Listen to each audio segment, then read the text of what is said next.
દર્શક મિત્રો, હું છું તલાટી કમ મંત્રી ભાવેશભાઈ ગેવરિયા. આજે ફરી એક નવી યોજનાની માહિતી સાથેના આ નવા વિડીયોમાં આપ સૌનું હું હાર્દિક સ્વાગત કરું છું. મિત્રો, શું તમે તમારા ખેતરમાં જે ઊભો પાક હોય છે તેમાં રખડતા પશુઓ દ્વારા જે નુકસાન થાય છે તેનાથી થાકી અને તાર ફેન્સિંગ કરવાનું વિચારી રહ્યા છો? તો આ માટે સરકાર દ્વારા હમણાં જ એક યોજના જાહેર કરવામાં આવી છે, જેમાં આપને ખર્ચના 50% અથવા તો રનિંગ મીટરે 200 રૂપિયા, આ બંનેમાંથી જે ઓછું હોય તે સહાય સ્વરૂપે ચૂકવવામાં આવે છે. તો મિત્રો, આ વિડીયોમાં આજે આપણે એ માહિતી આપીશું કે આ યોજના માટેના ફોર્મ ક્યાંથી અને કેવી રીતે ભરી શકાય, તેમજ આ ફોર્મ ભરવા માટે કયા કયા ડોક્યુમેન્ટની જરૂર પડે, અને આપનું આ ફોર્મ મંજૂર થયા પછી કેવી રીતે આ તાર ફેન્સિંગ કરવું, તથા તાર ફેન્સિંગ થયા બાદ આ માટેના ડોક્યુમેન્ટ ક્યાં અને કયા ડોક્યુમેન્ટ રજૂ કરવા, અને સહાયની રકમ આપને કેવી રીતે મળે, આ તમામ માહિતી આજના વિડીયોમાં આપણે આપીશું. તો આપ સુધી મારી સાથે જોડાયેલા રહેશો.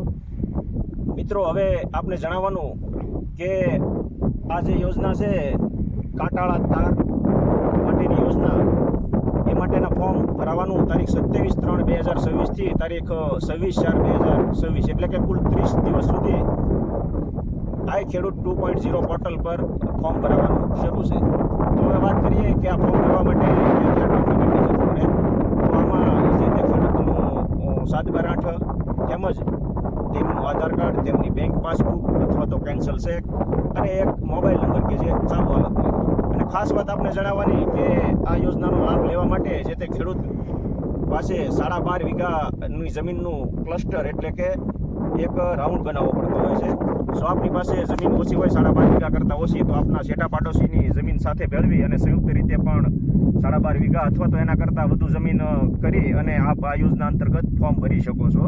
હવે જો દાખલા તરીકે તમે સંયુક્ત રીતે 2 અથવા 2 કરતાં વધુ ખેડૂતો આ માટેનું ફોર્મ ભરતા હોવ, તો એના માટે તમામ ખેડૂતોના 7/8 સાથે જોડવા પડતા હોય છે. હવે વાત કરીએ કે આનું ફોર્મ ક્યાંથી અને કેવી રીતે ભરી શકાય. તો આ તમામ ડોક્યુમેન્ટ સાથે આપ આપના ગામના વીસી એટલે કે કોમ્પ્યુટર ઓપરેટર પાસે જઈને આનું ફોર્મ ભરી શકો છો. તેમજ કોઈ ઓનલાઈન સેન્ટર હોય ત્યાં જઈને પણ આનું ફોર્મ ભરી શકો. ઉપરાંત જો આપ અથવા આપના સંતાનો ટેકનોલોજી બાબતના જાણકાર હોવ, તો આપ જાતે પણ આઈ ખેડૂત 2.0 પોર્ટલ પર આ માટેનું ફોર્મ ભરી શકો છો. મિત્રો, હવે જ્યારે આપણે આ ઓનલાઈન ફોર્મ ભર્યું હોય ત્યારે જે ઓનલાઈન ફોર્મ ભર્યા બાદની એની અરજીની જે પ્રિન્ટ હોય છે તે પ્રિન્ટ કાઢી અને તેમની સાથે જે તે ખેડૂતના 7/8, તેમની બેંક પાસબુક અને તેમના આધાર કાર્ડની નકલ, તથા જો સંયુક્ત રીતે ફોર્મ ભરવામાં આવેલું હોય 1 કરતાં વધુ ખેડૂતોનું, તો તે તમામ ખેડૂતોના 7/8 અને એક સિમતળનો નકશો કે જેમાં જે સંયુક્ત ખાતેદારોનો જે સર્વે નંબરનો બ્લોક બનતો હોય છે, એ સિમતળના નકશામાં એ બ્લોક ફરતો રાઉન્ડ કરી અને એને તાલુકા આપની જે ખેતીવાડી કચેરી હોય છે ત્યાં અરજી કર્યાના વધુમાં વધુ 7 દિવસમાં રજૂ કરવાની હોય છે. હવે જ્યારે આ આવેલી તમામ અરજીઓનો ડ્રો કરવામાં આવે છે અને ડ્રો થયા બાદ જો આપની અરજી મંજૂર કરવામાં આવે તો તે અંગેનો પૂર્વ મંજૂરી અંગેનો લેટર આપના ગામના ખેતીવાડી ગ્રામસેવક દ્વારા આપને આપવામાં આવે છે અને જણાવવામાં આવે છે. જ્યારે આપને આ પૂર્વ મંજૂરીનો લેટર મળે ત્યારબાદ આપના ખેતર ફરતું તાર ફેન્સિંગનું કામ શરૂ કરી અને વધુમાં વધુ 60 દિવસ સુધીમાં આ કામ આપે પૂરું કરવાનું હોય છે. તો હવે મિત્રો, આપણે આગળ વાત કરીએ કે આ તાર ફેન્સિંગ માં મટીરિયલ કેવું વાપરવું, થાંભલા ક્યાં વાપરવા, તેમની ઊંચાઈ કેટલી રાખવી.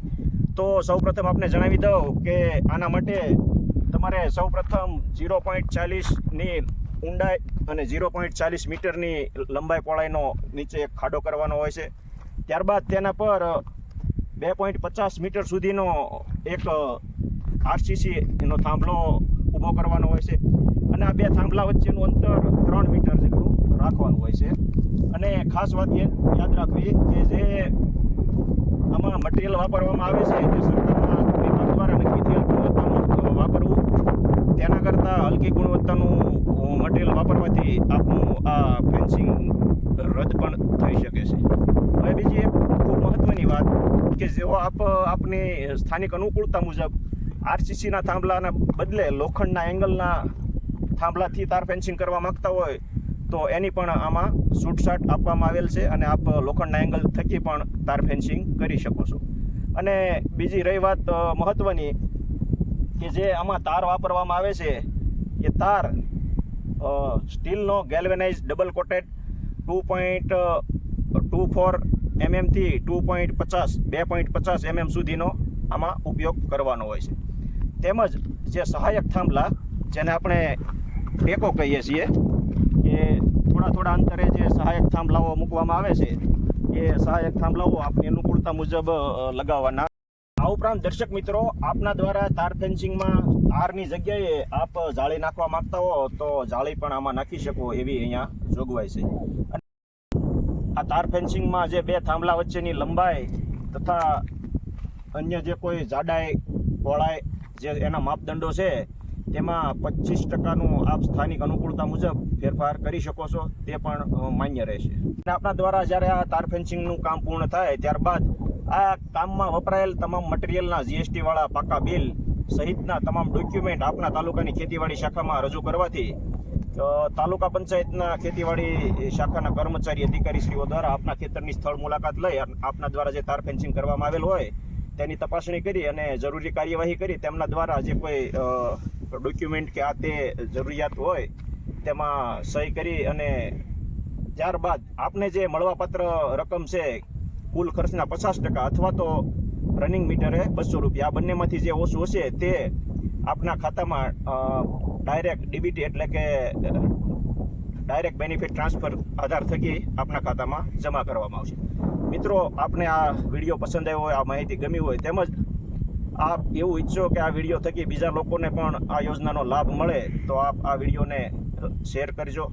તેમજ જો આ બાબતે આ યોજનામાં કોઈ આપને પ્રશ્ન, મૂંઝવણ કે અન્ય કંઈ બાબતની જાણકારીની વધારે જરૂરિયાત હોય તો આપ કોમેન્ટમાં આ બાબતે લખશો.